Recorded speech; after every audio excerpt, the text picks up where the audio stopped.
յուրաքանչյուրս, որ երբ որ գալիս ենք եկեղեցի, մտնում ենք եկեղեցի, կամ եթե ուզում ենք օգուտ ստանալ, հավատքով կեցուցի ես քեզ կպայի այդ հավատքը։ Երբ որ ես չմտածեմ, գնացել եմ եկեղեցի, ուրեմն անպայման պիտի հաղորդեմ։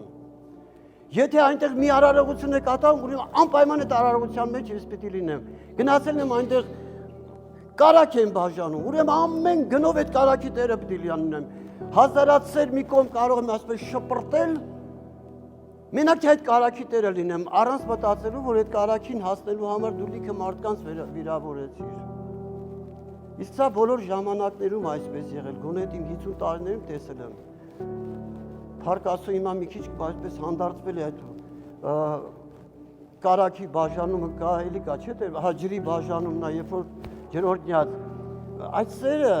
օգուտը պետք է տեսնենք մեր վերաբերմունքի մեջ, ոչ ինչ որ մի քիչ ջուր կտանենք տուն կամ հետո կբերենք մի հատ ջուր, կասենք դեր այ մի հատ օրհնի, տանենք, չէ՞, բայց երբ որ հրելով, բրթելով, այսպես չգիտեմ ինչ անելով, վնասելով,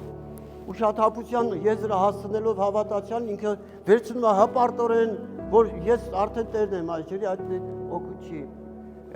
Այդ քո հավատքը չի փրկի դա, որտեղ դու լիքը